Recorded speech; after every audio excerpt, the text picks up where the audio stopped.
शिवाय। नारायणं नमस्कृत्यं नरं चैव नरोत्तमं देवीं सरस्वतीं व्यासं ततो जयो मुदीरये। नष्टप्रायेषु भद्रेषु नित्यं भागवत सेवया भगवते उत्तमश्लोके भक्तिर्भवति नैष्टिकी। शृण्वतां स्वकथा कृष्ण पुण्यश्रवणकीर्तन हृदयन्तस्तो हि अभद्राणि विदुनोति सताम्। हे कृष्णा करुणा सिन्धु दीनबन्धु जगत्पते गोपेश गोपिका कान्ता राधा कान्ता नमोऽस्तुते। तप्त काञ्चन गौराङ्गी श्रीराधे वृन्दावनेश्वरी वृषभानुसुते देवी प्रणमामि हरिप्रिये। Hare Krishna. Today we are going to read from Srimad Bhagavatam, first canto, 9th chapter, verse number 10.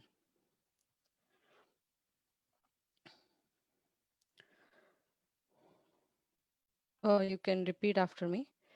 Krishnam cha tat prabhavagya कृष्णं च तत्प्रभावज्ञा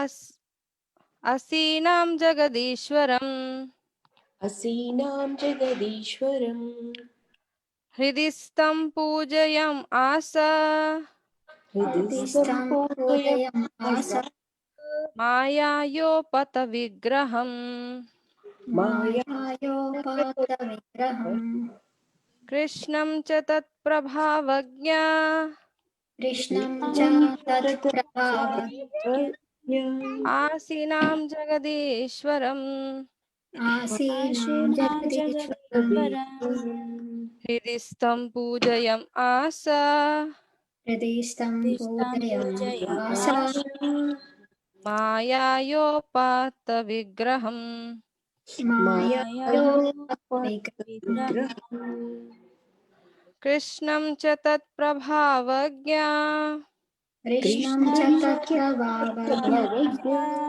आसीनां जगदीश्वरम् आसीनां जगदीश्वरम् हृदिस्थं पूजयम् आस हृदिस्थं हृदिष्टं पूजयामास पूजयामास मायायोपात्तविग्रहम् मायायोपातविग्रहम् कृष्णं च तत्प्रभावज्ञा कृष्णं च कृष्णं च तत्प्रभावज्ञ तत्प्रभावज्ञा आसीनं जगदीश्वरम् आसीनं आशीनं जगदीश्वरम् जगदीश्वरम् गिरिशं पूजयामास हृदि हृदिस्थं हृदिस्थं पूजयामास पूजयामास माययोपतविग्रहम् मायायोपातविग्रहम् मायायोपविग्रहम् माययोपतविग्रहम् कृष्णं च तत्प्रभवाज्ञाय कृष्णं च तत्प्रभावाज्ञा भावज्ञ आशीनं जगदीश्वरम् आसीनं आसीनं जगदीश्वरम् जगदीश्वरम् हृदि स्तं पूजयम् आश हृदि हृदिस्थं स्तं पूजयामास पूजयामास मायायोपतविग्रहम् मायायोपतविग्रहम् मायायोपातविग्रहम् कृष्णं च तत्प्रभावाज्ञा कृष्णं च तत्प्रभावज्ञा आसीनं जगदीश्वरम् आसीनं जगदीश्वरम् हृदि स्तं पूजयम् आसा हृदिस्थं पूजयम् आस मायायोपातविग्रहम् मायायोपात्तविग्रहम्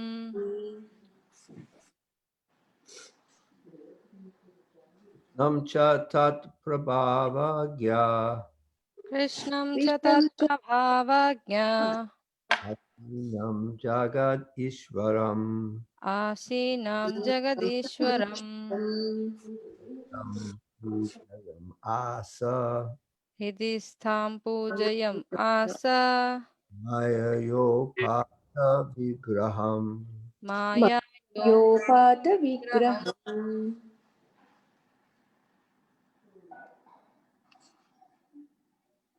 Anybody else wants to say? कृष्णं च तत्प्रभाव यज्ञा कृष्णं च तत्प्रभावज्ञा आसीनां जगदीश्वरम् आसीनां जगदीश्वरम् हृदि स्थं पूजयामासा हृदि स्तं पूजयम् आस मया योपतविग्रहम् मायायोपातविग्रहम्.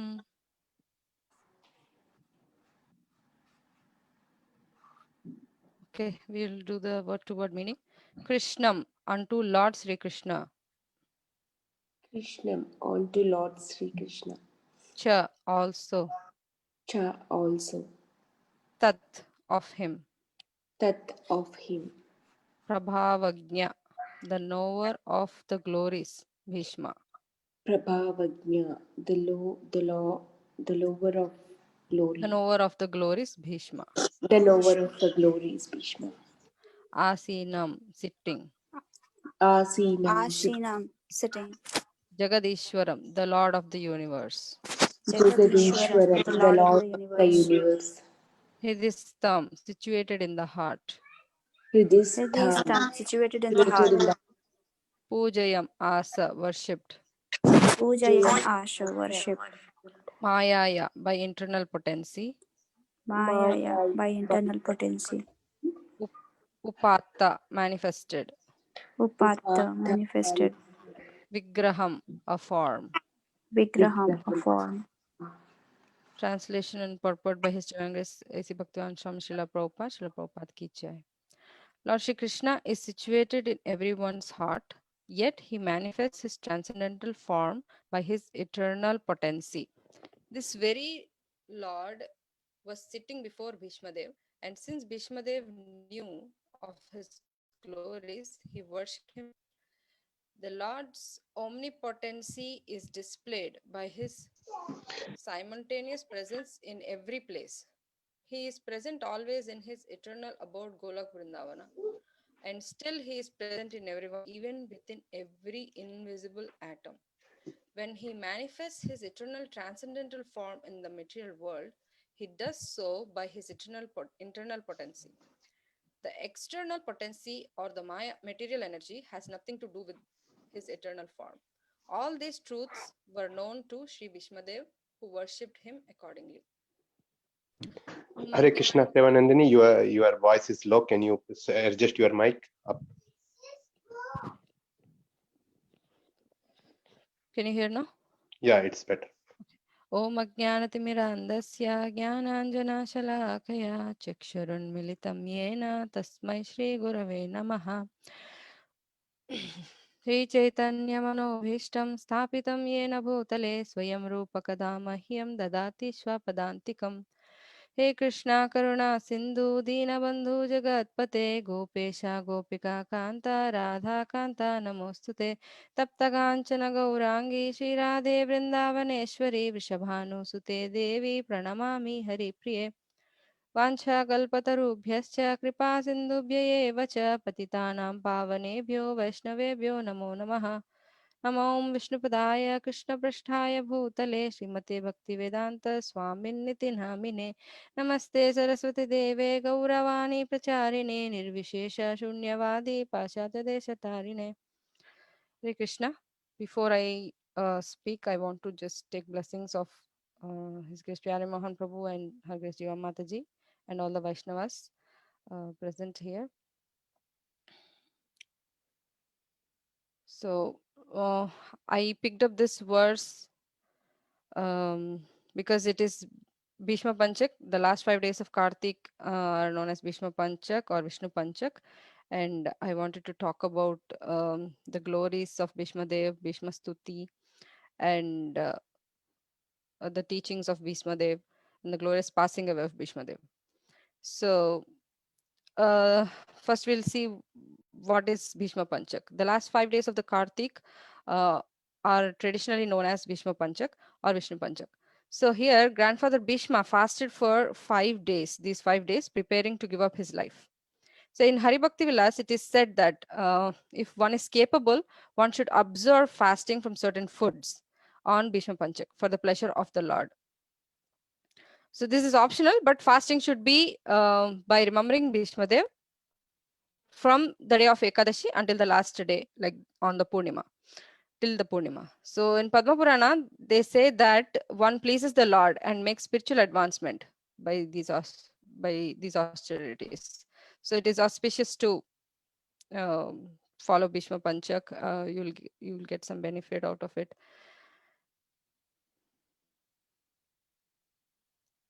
To please the Lord. So first we will see who is Bhishma Dev. So Bhishma Dev, he is, everybody knows that he is the grandfather of Pandavas and Kauravas. But he is also the son of Ganga and Shantanu Maharaj. So I want to narrate the story how Bhishma Dev was born. Shantanu Maharaj, one day he was sitting on the banks of Ganges, and then he was so mesmerized with the beauty of Ganges, and then he wanted to get married to the whole Ganga Devi, and Ganga Devi appears there, and she when Shantanu Maharaj asks her to get married to him, then she puts up a few things that she will get married to Shantanu Maharaj. He doesn't ask any questions about what she's doing, why she's doing.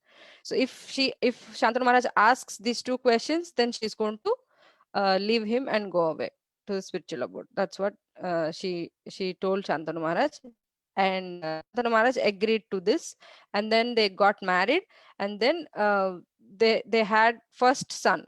They had first son. Shantanu Maharaj was very happy that they got first son, and then as soon as the child was born, Ganga Devi took the child and she drowned the child in the Ganges.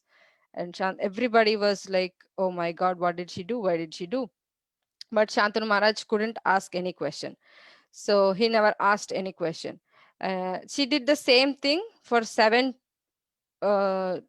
children, the 7 children of Shantanu Maharaj and Ganga Devi. And then on the 8th child, when the 8th child was born, Shantanu Maharaj couldn't take it anymore, and he stopped Ganga Devi and he asked, why are you doing this? And then she explains the story that once upon a time there were 8 Vasus, Ashtavasus, and one of the Vasu was Dhyav, and his wife, Dhyav's wife, wanted the cow of Vashishta Muni, that is Surabhi cow. So the Surabhi cow, she wanted the Surabhi cow because it can manifest whatever you want. She can fulfill your desires. So Vashishta Muni's cow, Dhyav's wife wanted, and Dhyav chalked out a plan how with the other 7 Vasus, he would go and steal the cow of Vashishta Muni. And they stole the cow, and Vashishta Muni came to know about this. And then Vashishta Muni cursed all the Vasus, Ashtavasus. And he cursed that because you chalked out a plan and Dhyav was the main person who chalked out the plan to steal. He told that you will be born on the earthly planet because you behaved like earthly people. And then as they were passing away from Vasishta Muni's place, they came across Ganga Devi and they requested Ganga Devi that can we be born as your children? So here the Ashtavasus previously asked Vashishta Muni for forgiveness, and then they asked that can this curse be reduced? Then Vashishta Muni, then he said that maybe Dhyav could take a longer life, and the other rest of the 7 Vasus can just be born and then come back to the heavenly planets. Then after that, they saw Ganga Devi passing by, and then they requested Ganga Devi that we don't want to be born in any normal, like human people's wombs. I want to take birth in your womb, because it is very auspicious that Ganga Devi is so pious and chaste, and she's a heavenly being. So they wanted to take birth in her womb, and when they requested, she agreed to it. And then she got married to, when she came onto the earthly planet, she got married to Shantanu Maharaj, and then the seven of the children whom she drowned. And the last one was Dhyau, who became Devavrata. And when Devavrata was born, Shantanu Maharaj asked this question, why are you drowning all the children? And Ganga Devi answered to this question. And because there was a deal that Shantanu Maharaj won't ask any question to Ganga Devi, only then she will get married. Because he broke that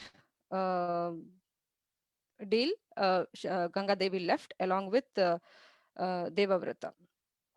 They named their first son as Devavrata. And with the Devavrata, Ganga Devi left, so he could get guidance of Parasara Muni, Brigu Muni, and other rishis who are all present in the heavenly planets. So Ganga Devi took him, and he was completely trained nicely. And after a few years passed, suddenly one day, Shantanu Maharaj was Shantanu Maharaj was sitting on the banks of Ganga, and he was thinking about how Ganga Devi and was there with him, and then he was like kind of thinking about her. And then suddenly he saw that the flow of the Ganga was stopped. And then Ganga Devi is like a very huge river, and it is like it's flowing, it keeps flowing. And to stop the flow, there should be a very strong thing that should be stopping the currents of the water. So Shantanu Maharaj thought what was happening, why did the flow stop, and he was curious to know. And then he just went upstream to see what is going on, how did the flow of the Ganga Devi stop.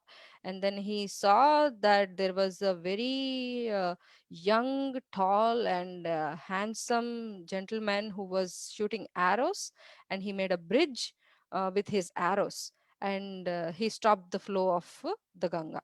And he was so mesmerized to see him. And then he thought, if I had my son, he would be of the same age, and maybe he would look like him. And then Ganga Devi appears there, and she tells Shantanu Maharaj that he is your son, Devavrata. And then Shantanu Maharaj takes him with him, and Ganga Devi returns back to her spiritual abode. Then this is how Bhishma Dev, and he was born, and his name was Devavrata. And then we'll see how he got the name Bhishma. So before that, I would like to mention that Bhishma Dev is considered as one of the Mahajans. So we have 12 Mahajans, that is Swayambhu, Narada, Shambhu, Kumaro, Kapilo, Manu, Prahlado, Janako, Bhishmo, Balirvaya, Sakivayam. So these are the 12 Mahajans. So we'll see who are these 12 Mahajans.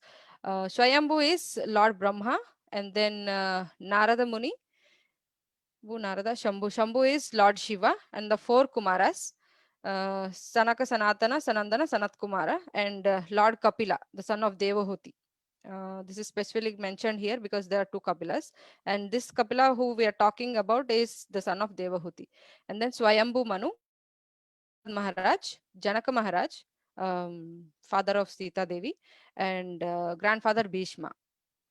then Bali Maharaj, Sukadeva Goswami, and I myself, that is Yamaraj who is talking, who is speaking this verse. So I myself know the real religious principle. That's what Yamaraj is saying, that he himself knows the religious principle, and he is one of the authoritatives. Like these 12 Mahajanas means 12 authorities, like bona fide authorities. That's what Prabhupada explains when he explains about Mahajans. He says that they are authorities, 12 authorities, and we should follow them. The authorities are to be followed. That's what Prabhupada says. And my dear servants, this transcendental religious principle, which is known as Bhagavad Dharma, or surrender unto the Supreme Lord and love for Him, is uncontaminated by the material modes of nature. It is very confidential and difficult for ordinary human beings to understand. But if by chance one fortunately understands it, he is immediately liberated, and thus he returns back home, back to Godhead. So all these 12 Mahajanas have understood about the confidential knowledge of the Lord, and then that is why we have to follow in the footsteps of the 12 Mahajanas, the authorities. So why is Bhishmadev considered as one of the Mahajana? Because he is one of the greatest devotees of the Lord, and though he took, the opposite side of Duryodhana while in the Kurukshetra war, he took the opposite side of Krishna. He fought in the enemy camp. He fought against Krishna and Arjuna. Though he was in the enemy camp, he fought against Krishna. He is considered as a Mahajan because it was Krishna's will that Bhishma fight in the team of Duryodhana. And it is, some people say that it is because Duryodhana was the king, and Dhritarashtra was the king, and he's eating the salt of them. Bhishma Dev is fighting in their camp in Dhritarashtra, in favor of Dhritarashtra and Duryodhana. But that is not wrong. That is not right. I heard in one of the lectures, in Chetan Charan Prabhu's lectures, that he says clearly, he explains that, and even Radhanath Maharaj explains clearly that why Bhishma Dev was fighting in Duryodhana's camp against Lord Krishna, because it was Krishna's will. And then Bhishma Dev was obliged to he was loyal to the throne of Hastinapur. He took a vow that he is going to be loyal to the throne, to the person who is the monarch sitting on the throne. He will serve him. That is the reason he wanted to fight in the camp of Duryodhana. And then we will see what are the vows of Bhishma Dev. So there is a story here that continues. Like when one day Santanu Maharaj was going for hunting, and then after the hunting he passed a long time, and then he reached to a place where there was a little water stream, and then there was a girl. Her name was Satyavati, and he was attracted by the smell, and then that is why he came near her. And when he saw her, he wanted to cross the river, and she was the one who was making the people cross the water stream. And he sat on the boat, and then he was so much attracted to her that he wanted to marry her. And then he asked her, would you like to marry me? And Satyavati said that you have to talk to my father. And when Shantanu Maharaj went to Satyavati's father told that you are a king and you must be having so many queens, and I don't want my daughter, who is in the Matsya clan or Matsya family, she will become a maid servant because she is not from a kings, like Kshatriya's clan, that she will become a princess or a queen. When compared to the other queens, she will anyways become a maid servant. That's what Satyavati's father was thinking, and he said that he told Santanu Maharaj that if only the sons born out of Satyavati will become the next kings, only then I will agree to this marriage. That's what he said. And then already Shantanu Maharaj had a son who is Devavrata, and he was very qualified, very well qualified to become the next king, because he was trained by Parashuram. He was trained by all the heavenly sages when he was with Ganga Devi in the heavenly planets. Then Shantanu Maharaj was very reluctant for this proposal. Then he came back to his kingdom, and then he was very upset about it. And then Devavrata came to know what happened. Devavrata went to Satyavati's father and he asked him what was the reason, why did you reject the proposal of my father? And then Satyavati's father told Devavrata that he wanted Satyavati's children to become the next kings. So Devavrata, immediately we could see his sacrifice, how he sacrificed his entire life. Bhishmadev sacrificed his entire life at that moment. He told, for the pleasure of my father, I could do anything. I can sacrifice my entire life. And he sacrificed his life. He said, I don't want to get married. He took a lifelong of celibacy. Celibacy in a forest is simple, but being a kshatriya, being in a royal palace where there are a lot of beautiful maid servants going around, there are queens, there is royal opulence all over the place, and being in celibacy for a kshatriya is very, very tough. And he took up a lifelong of celibacy. He doesn't want to get married. So he rejected the throne. He said, I don't want to become the king.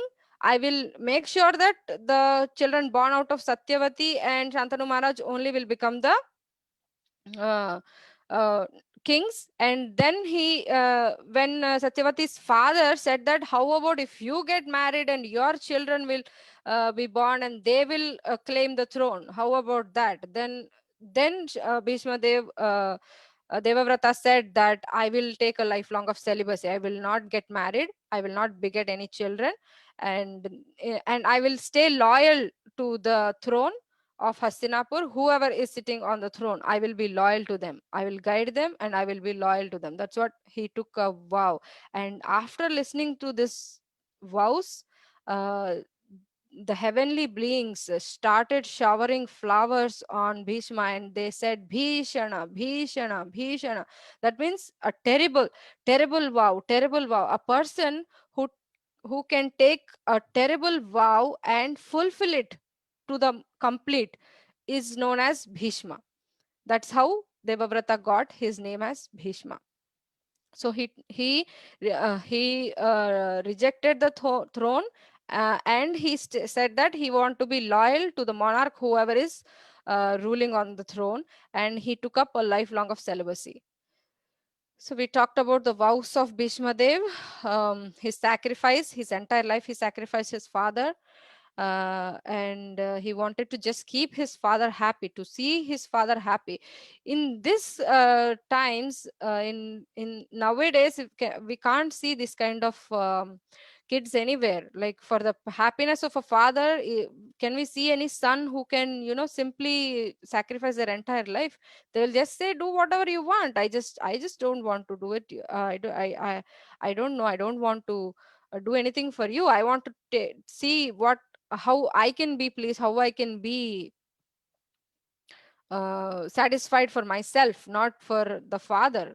We can see so many sons who left their fathers in the old age homes also.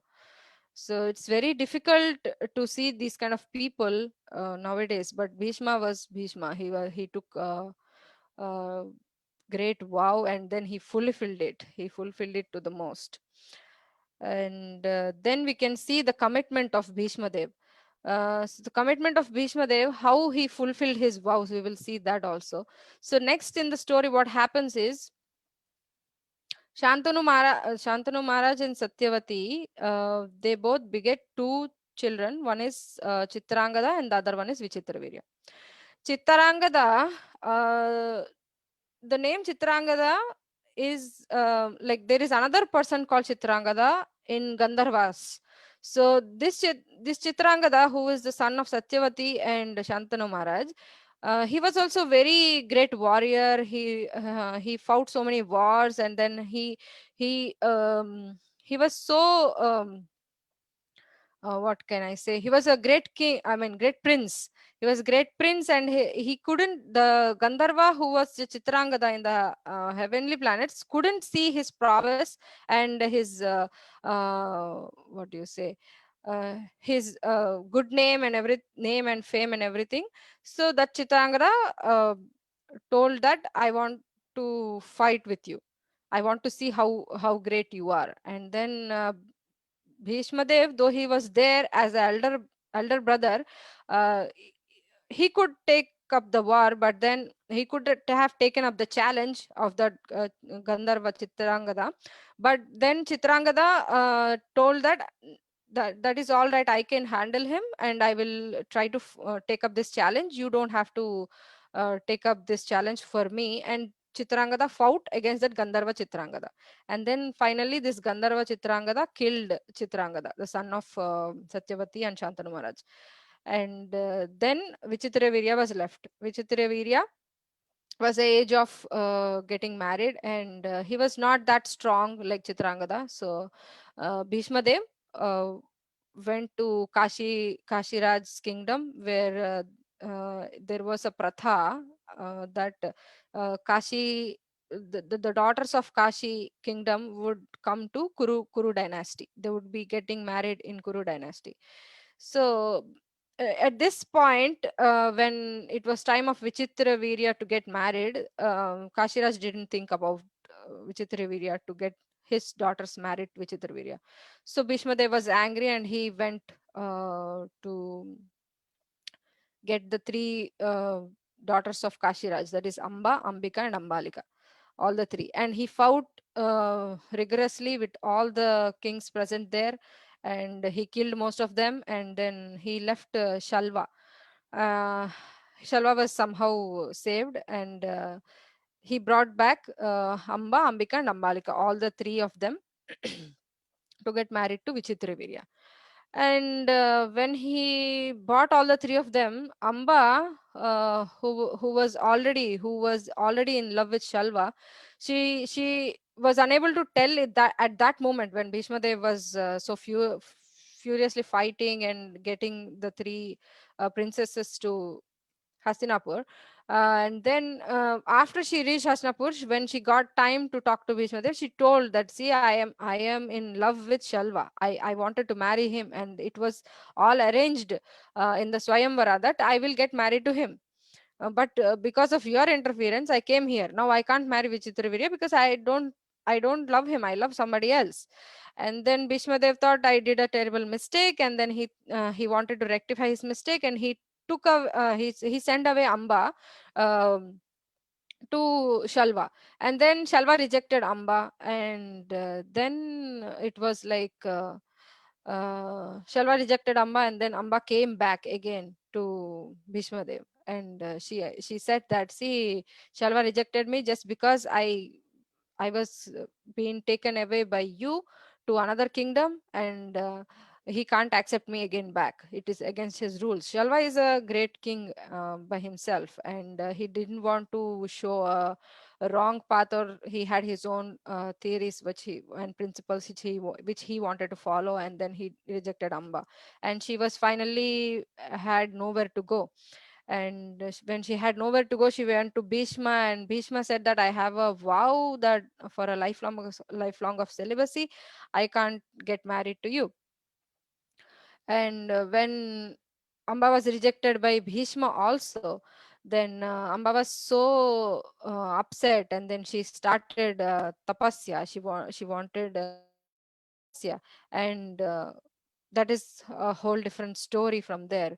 Then Parasara Muni, she not Parasara Muni, who she went to Parashuram, who is the spiritual master of Bhishma, and she told him that Bhishma kidnapped me from my kingdom, and now he is rejecting me. And she told, and she narrated the entire story. That Parashuram said, "Okay, let me talk to Bhishma." And then when he spoke to Bhishma, when Parashuram spoke to Bhishma, he said that this is what you did is wrong. You have to now get married to her because she has nowhere to go. And Bhishma Dev did not listen to his Guru Maharaj. In the Shastras, there is one place where you can reject your Guru Maharaj's order, is when he wants, when you take a sannyas order and when your Guru Maharaj tells you to take the Grihastha ashram. So Parashuram did not accept the order of his Guru Maharaj, the Parshuram. And then Parshuram said that you have to fight with me because you're not accepting whatever I'm saying. Then Bhishma and Parshuram fought for like 27, as far as I remember, it is 27 days. They fought very rigorously.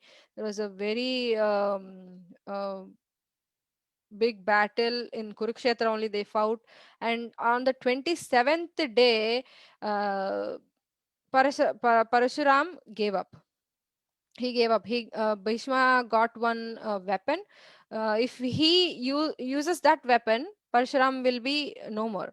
So he got that weapon, and as soon as Parshuram saw that Bhishma Dev is starting to take up this weapon, Parshuram said, "I am gone now. I just can't do it," and he left his weapons on the ground. And Bhishma Dev, because of his principles, he won't fight with anybody who doesn't have weapons in their hands. He will think about what should he do, and then it is his spiritual master, so he didn't want to do anything bad to him. And finally, he also calmed down. So that's how Bhishma Dev, his commitment towards his vow, he stood up strong that he doesn't want to break his vow. That is the determination of Bhishma Dev. He's determined that he will never break his vow. And there was another situation where Bhishma Dev could have broken his vow, but he did not. So when Vichitravirya also passed away because of some disease, then Ambalika and Ambika were left without any progeny. Hastinapur had no progeny. Then Satyavati, Mother Satyavati, approached Bhishma, and she told that in Shastras it is mentioned that the brother of a husband, that is Vichitravirya's brother, the elder brother of a husband, could beget children if there was no other way. If there was no other way, they don't have a progeny, they don't have the person to follow to become the next king, like the follow hierarchy, then the brother-in-law can beget children to his brother's wives. So Satyavati told Bhishma Dev to go ahead and beget children with Ambika and Ambalika, but Bhishma Dev told that I have a lifelong of celibacy. I have a vow. I have taken a vow of lifelong of celibacy, and he didn't want to break his vow. He was determined about it. Though the situation was very dire, he didn't take the suggestion of Satyavati as well. And they were thinking and thinking, and then Satyavati finally told that I have another son. And there is another story about this person, that is Satyavati and Parasara Muni. There was a time when Parasara Muni wanted to cross the river, and Satyavati was the one who was helping him cross the river in her boat.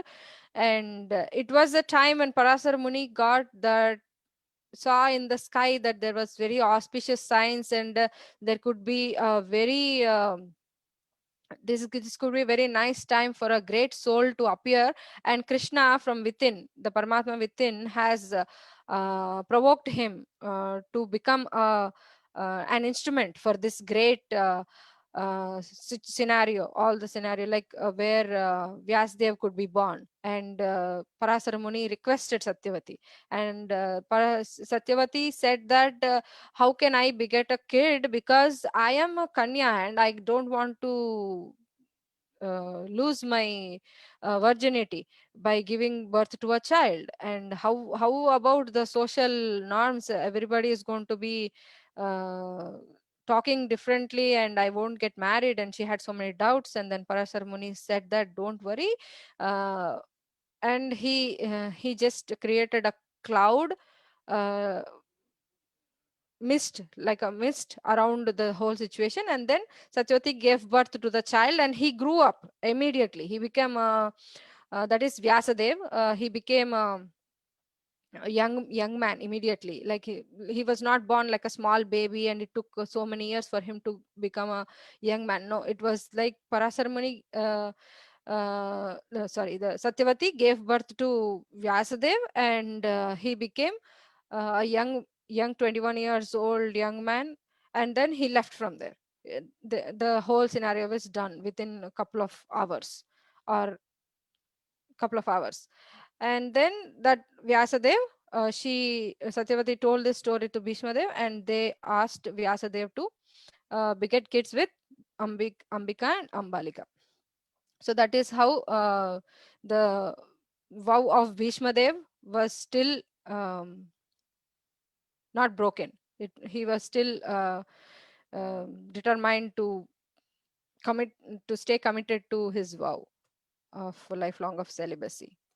And then we will see how at the end of his life how Bhishmadev passed away, because Bhishmadev sacrificed his life and he took a terrible vows of celibacy. His father Shantanu Maharaj, he was very very pleased with him, and he said you can, he gave him a boon saying that he can have a ichha mrityu. Ichha mrityu means whenever he wants to die, he can die.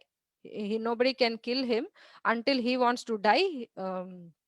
He can't be killed, and he is a great warrior by himself. So he was very powerful warrior, great valiant.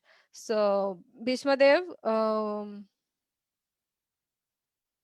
now Duryodhana here, when he was thinking about this battle of Kurukshetra and between Pandavas and Kauravas, he was thinking that Bhishmadev has Ichhamrityu, and because of that, and Bhishmadev is a great warrior, so nobody can kill Bhishmadev, and nobody can, he can't die until he wants to die by himself, and that is one of the plus points Duryodhana thought. But then Lord Krishna, he wanted Bhishmadev to fight in Duryodhana's party in his side against Krishna, but he wanted to show to the entire world that however strong you are, however powerful you are, how much ever fame you have, whatever you are, wherever you are, but though you have all the strength, fame, power, everything, if you are not with Krishna, you will definitely and surely lose. Only because Krishna wanted to show this to the entire world, he wanted to demonstrate this thing to the entire world, he wanted Bhishmadev to fight in the opposite army, and that is why Bhishmadev fought in the opposite army. And he demonstrated this very nicely. Bhishmadev became a puppet in the pastimes of the Lord, and he didn't mind to get misunderstood by everybody for his entire life. That entire life, everybody misunderstood Bhishmadev after he passed away. Everybody was thinking, even till now, there are so many people who think Bhishmadev he fought in the opposite side of Krishna. Why? He is not a devotee. He was completely misunderstood. But being devotees of Lord Krishna and knowing about his pastimes and everything, we should understand that Bhishma Dev is a great devotee, and he just followed whatever Krishna from within is telling him, and he understood that Lord wanted to demonstrate this thing, that wherever there is Lord, oh, the winner is on that side. Though you have a lot of strength, power, Bhishma Dev, think about him, he is a great valiant, and uh, he fought with his own guru, that is Parashuram. Parashuram lost the battle with Bhishma. You can think, and Bhishma Dev could have killed all the soldiers in the entire Kurukshetra in one day, but still he lost the battle only because he was not in the side of Krishna. That is the only reason. And the verse which we talked about today, the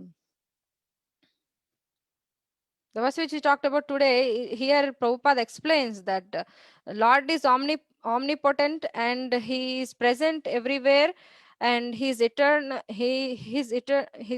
abode is in Golok Vrindavan, and still he is present in everybody's heart, and even within every invisible atom he is present. So from within, Lord Bhishma, in the form of Paramatma, he encouraged Bhishma Dev to fight the war in the Duryodhana's side, and then that is how Bhishma Dev is glorious. And then when on the 9th day of the battle, when Bhishma Dev, when Duryodhana, on the 8th day of the battle, Duryodhana told Bhishma Dev that he talked to Bhishma Dev. He said that, Grandsire Bhishma, you're not fighting to your fullest. You're not fighting to your fullest. If you want to kill the Pandavas, you can kill them in one shot. You are very powerful. You are very strong, but still you are not doing it. You're not fighting to the fullest. Why is that so? And Bhishma Dev was hurt because he was very upset about this thing, because Kshatriyas, they can't take this thing, they can't take this blame that they are not fighting to your fullest. You are being partial to Pandavas. And then on that day, Bhishma Dev took up 5 arrows, and because he is a great celibate, when you do austerities, you have powers, you get powers. So with all the power he had, he took a 5 arrows, and he chanted some auspicious mantras, and he put all his power in those 5 arrows, and he said, these 5 arrows I'm going to use tomorrow. I'm going to kill all the 5 Pandavas. And Krishna knows about this. He's the only one who can know. And he sent Arjuna to Duryodhana, and Duryodhana took away these 5 arrows. He wanted to keep them safe with him. And when Duryodhana took away all these 5 arrows, Lord Krishna told Arjuna that go and ask the 5 arrows from Duryodhana, because you have a Duryodhana once told Arjuna that I can give you whatever you want, because he saved him from one of the dangers. I forgot what that was actually exactly, but because of that deal, Arjuna went and asked Duryodhana that, can you give me the 5 arrows? And then Duryodhana had no other way, he had to give, so he gave his 5 arrows. And then the next day, 9th day, when Bhishma Dev asked the 5 arrows from Duryodhana before going into the battlefield, then Duryodhana said Arjuna took them. And then Bhishma Dev, he smiled, and he knows that it was all the plan of Lord Krishna. And then he took up another vow. He said that, today I will fight in such a way that either one of the Pandavas will die, or Lord Krishna will pick up a weapon. Because Krishna took up a weapon, because Krishna promised that he will not take up a weapon in the battlefield, but he will be just the charioteer. Bhishma Dev said that, I will either kill the Pandavas, one of the Pandavas, or I will make Lord Krishna break his vow. And to fulfill Bhishma Dev's vow, Lord Krishna broke his vow. He wanted to protect Arjuna, and on the 9th day of battle, Bhishma Dev was fighting very vigorously. He was just smashing down everybody, all the soldiers in the Pandavas army, and then everybody was scared. Everybody was scared to see Bhishma Dev on that day. Even Arjuna was unable to tolerate. And Arjuna had a backup. Bhima was there for a backup, but still nobody could stand in front of Bhishma Dev. Everybody was just either dying or they're just running away from the battle. And then Arjuna and Krishna were on the chariot, and Bhishma Dev was on his chariot on the other side, and Bhishma Dev was fighting very rigorously. And at one point of time, Arjuna couldn't stand the arrows of Bhishma Dev, and finally Lord Krishna, he jumped out of the chariot and he took up a wheel and he just smashed, he just crashed towards Bhishma Dev, and he wanted to throw up the wheel, and then Arjuna pulled Lord Krishna. Lord Krishna was not coming. I mean, he was trying to hold Lord Krishna and stop him, but then he couldn't. Arjuna couldn't, because Lord Krishna was going in great force towards Bhishma to smash him down. And then he was telling, it is just because of you, Bhishma, that this war is taking place. If you would have given right guidance to the person who was on the throne, Dhritarashtra and Duryodhana, this day wouldn't have come. And then Bhishma, they finally gave up all his weapons, and he said, oh Lord Krishna, this would be the best day of my life to die in hands of you. And that exchange, when Bhishma Dev was seeing Lord Krishna, he sings in Bhishma Sudhi one verse that, what is that verse? Yuditu ragarajo vidhumra vishwak. That is the verse he sings. He sings the beauty of Lord Krishna. He explains the beauty, how he's so beautiful. Lord Krishna is so beautiful with all his curly hair and the dust rising from the battlefield. While the horses and everybody is going, the dust will be rising from the battlefield. The dust is on his face, and the arrows which he shot, the arrows Bhishma Dev shot, they were passing away through Lord Krishna, and Lord Krishna was hurt by the arrows of Bhishma Dev. And that scene was it was like a transcendental scene for Bhishma Dev. He was so much in trance. Once that scene was over, Bhishma Dev he came out of the trance, and that exchange in between Bhishma Dev and Lord Krishna, that exchange, that loving exchange, this is called chivalry.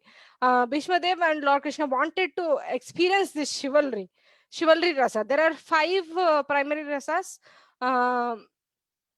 Sakya, Vatsalya, Madhurya, and the other 2, I'm forgetting the other 2. Sakya. Sakya, Vatsalya, Madhurya, Dasya. Dasya, and Shanta. Shanta. The five primary rasas, and there are 7 secondary rasas. In the 7 secondary rasas, one of them is chivalry. And Prabhupada explains very nicely here. He says that the arrows that Bhishma Dev shot on Krishna were like a lover who is biting the other lover in passion. So it's a very great kind of experience that Bhishma Dev and Lord Krishna were in this scene.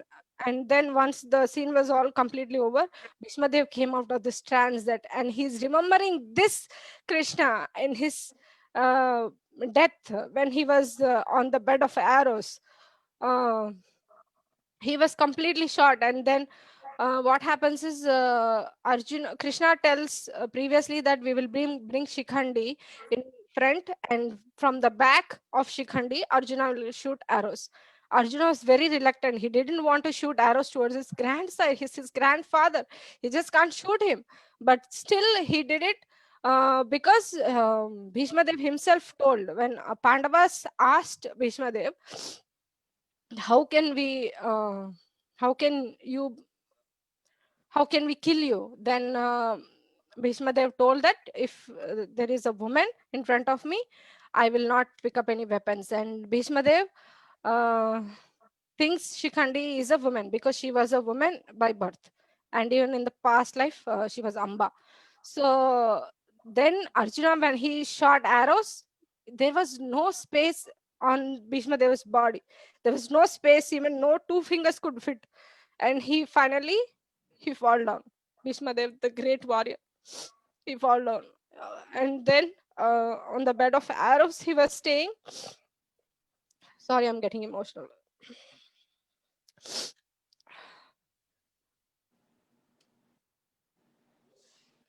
And on the bed of arrows, when he was lying down, he was looking like a great demigod who was lying down there. And in that situation, in that stage, he speaks, he talks about lot of, he gives suggestions to Yudhishthira Maharaj. Yudhishthira Maharaj was very upset. He was very upset that because of him, this war took place. He was blaming himself that because of him, there were so many women who became widows, and there were so many soldiers who died and passed away.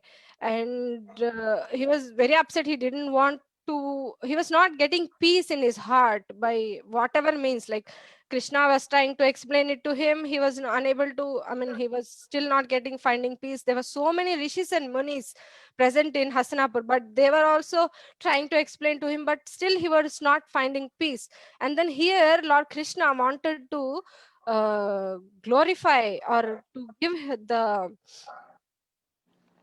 give the importance to Bhishma Dev. He created the entire situation that Krishna took Yudhishthira Maharaj along with all the Pandavas and all the rishis present there to Bhishma Dev on the battlefield, and everybody was dressed up opulently because Bhishma Dev wanted Yudhishthira Maharaj to be the king, because they were pious, they were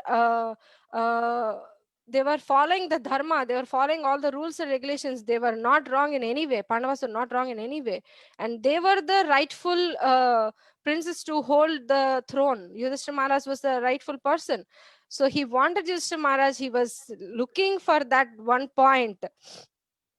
I mean, he was looking, he was longing to see Yudhishthira Maharaj sitting on the throne. And then Lord Krishna told Yudhishthira Maharaj, get dressed up opulently, and all the Pandavas along with all the rishis, everybody gathers there, where Bhishma Dev was lying down on the bed of arrows. And all great sages like Daumya, Sukadeva Goswami, Narada Muni, who's he? His Guru Maharaj, Parashuram, along with his disciples, and Vashishta, Atri, so many other sages, everybody was, all of them gathered around him, or around Bhishma Dev, and they were waiting and listening, wanting to listen from Bhishma Dev. Yudhishthira Maharaj wanted to take the Yudhishthira Maharaj wanted to listen from Bhishma Dev and take his knowledge, to get some knowledge from Bhishma Dev, and Lord Krishna gave him a boon that you will not have any pain or thirst or hunger for the entire time you speak. And then Bhishma Dev speaks the teachings of Bhishma Dev. We can see the teachings of Bhishma Dev from first canto, 9th chapter, 1.9.23, I think 23, from 23 or 26. Yeah, from 26. From 26 to 30 or until 33, he will be giving all his knowledge to Yudhishthira Maharaj, and he explains. So we can see some of the teachings what he has given. Sorry, I'll take just 5 more minutes and I'll finish. He gave the Vishmadev advised all the human beings of 9 qualifications, like not to become angry, not to lie, to be equally distributed, to equally distribute wealth, to forgive, to beget children only by legitimate means, to be pure in the mind and hygienic body, not to be inimical towards anybody, not to to support the servants and to be simple. And then he explains the acts of charity, and then pragmatic activities of kings and activities for salvation. He explains those, and then he describes the duties of a woman and devotees, both briefly and extensively. Then he describes the occupational duties of different orders and statuses of life. After explaining everything, giving advice to Yudhishthira Maharaj gets peace after only listening to Bhishma Dev. Then when Yudhishthira Maharaj comes to see Bhishma Dev, being in such a painful condition, he says, "You Pandavas, you are not you were so pious people, but still you had so many problems in your life. You faced a lot of problems in your life." Though Bhishma Dev was on the bed of arrows, he was himself in a lot of pain, but he's thinking about the other people's pain. Pain. That is one of the characteristics of a great Vaishnava or a devotee. And he then explains everything to Bhishma Dev. He explains everything to Yudhishthira Maharaj. And finally, after everything he explains, he will just take his mind off of everything, and he will try to focus only on Lord Krishna. And Lord Krishna himself comes to be present when Bhishma Dev was passing away. How great is that? Lord Krishna by himself is present. In Shastras, it is written that in Bhagavad Gita, I forgot the verse. In Bhagavad Gita, Antakale cha mameva Antakale cha Swaranam mameva Mukta Swaranmukta Kalevaram. Kalevaram. When whatever you think about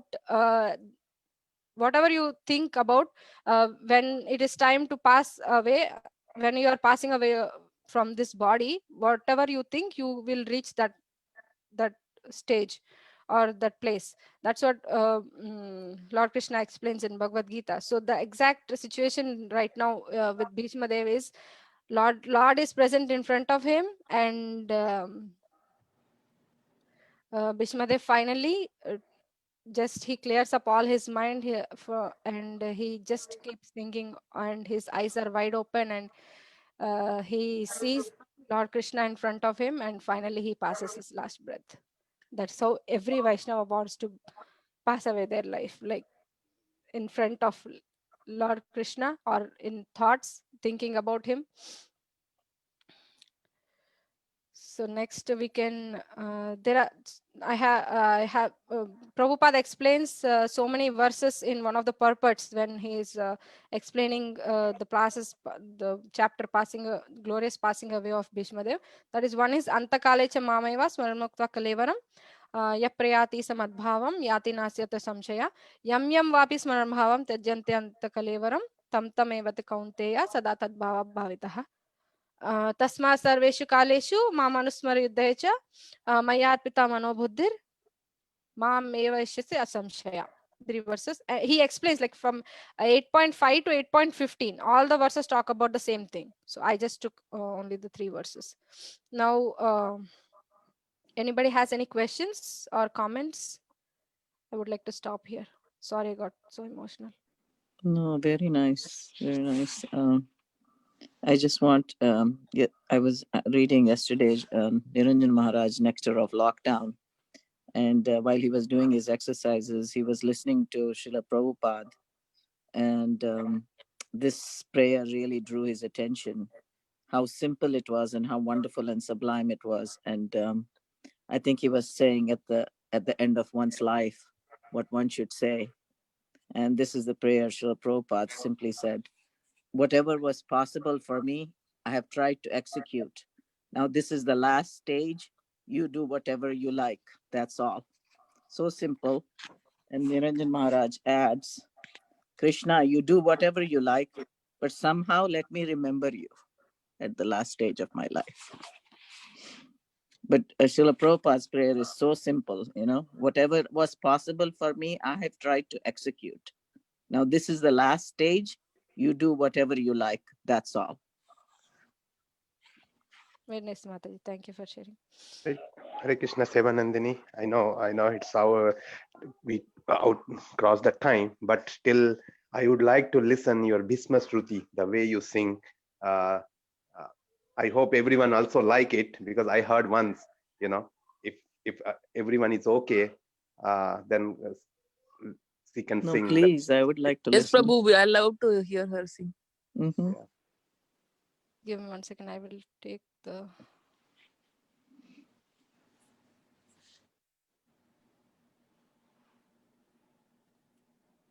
We actually don't have the entire Bhishma Stuti in one place.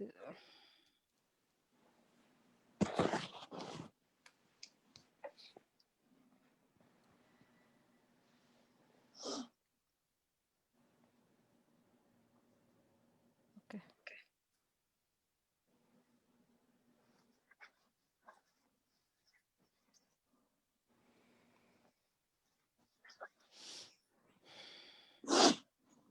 Shri Bhishma Uvacha Iti Mati Rupakal Pita Vitrishna Bhagavati Sattvat Pungave Vibhumni Swasukhamupagate Kvachid Vihartum Prakritimupeयुषियाद् Bhava Pravaha Tribhuvanakamanam Tamalavarnam Ravikaragouravarambaram Dadhane Vapuralakakulavritananabjam Vijayasakheratiirastu me Navadhya Yudhituragarajo Vidhumraveshvak Kachalulita Shamavaryalam Kritasye Mama Nishita Share Vibhidyamana Tvachivilasat Kavachestu Krishna Atma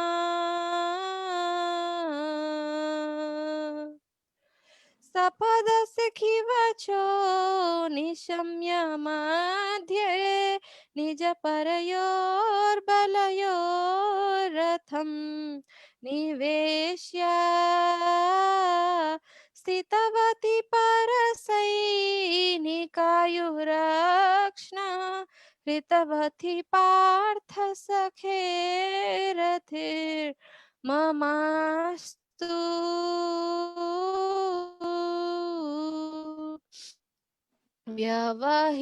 व्यवहितपृथना मुखं निरीक्ष्य स्वजनवधात् विमुखस्य दोषबुद्ध्या कुमतिमहरतात् मा विद्यया यश्चरणरते परमस्य तस्य मेस्तु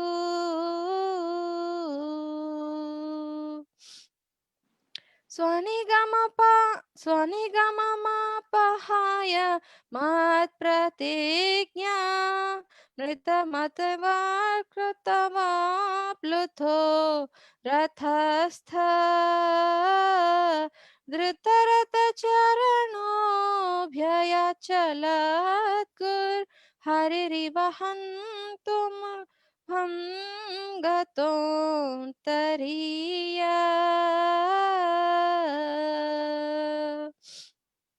सितविशिखहतो विशीर्णदंशा क्षतजपरिप्लुता तथा हीनो मे प्रसभमभिससार मद्वधार्थं स भवतु मे भगवान् गतिर्मुकुन्द विजय रथ कुटुम्ब आततोत्रे धृतः यरश्मिनित श्रिये क्षणीये भगवती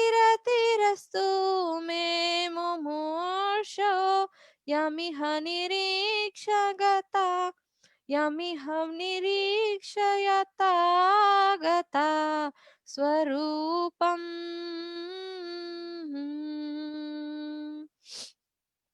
ललितगतिविलास वल्गुहास प्रणयनिरीक्षण कल्पितो रुमाना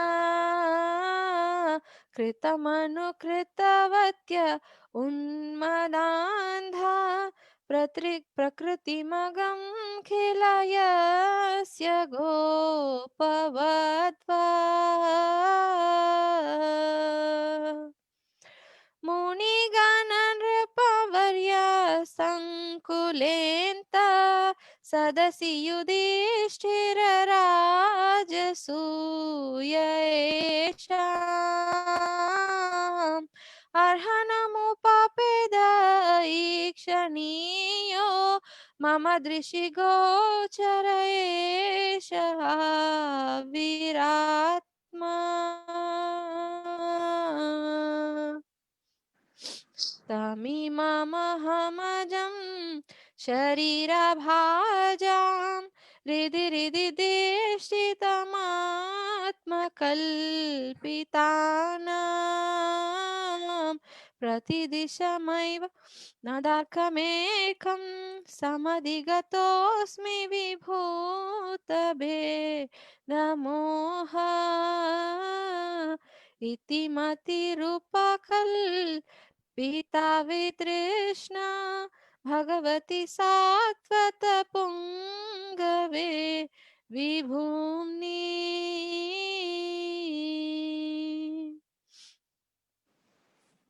Auntie, it was beautiful. Thank you. So beautiful. No wonder Advika sings so well. You should tape this, and put it on YouTube, because I like your singing much better than any of those YouTube things out there. And it's so sincere. So please sing this and put it on YouTube and give us a link. Sure, Mataji. If anybody else wants to add anything which I missed, or any other comments or questions?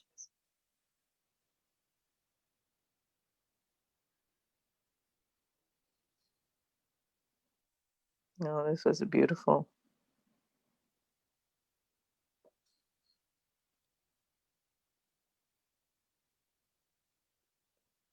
Okay, then. Thank you so much.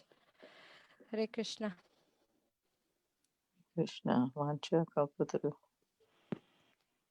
Vanchakalpatarubhyascha Kalpatarubhyascha kripasindhubhyev Kripasindhubhyev patitaramyavam Patitanam Vaishnavyo Pavanebhyo namo Vaishnavebhyo namo Namaha. Ananta Koti Vaishnav Vrinda Shri ki jai. Krishna Vrinda Jai. ki Srila Prabhupada ki jai. Jai. Vishmadev ki jai.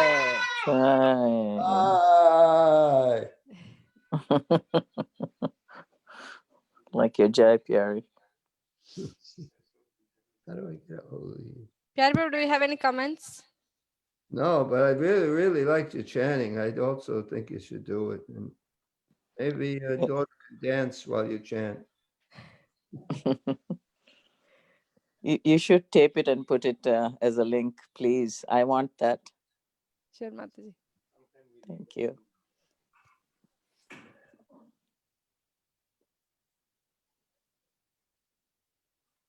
Hare Krishna.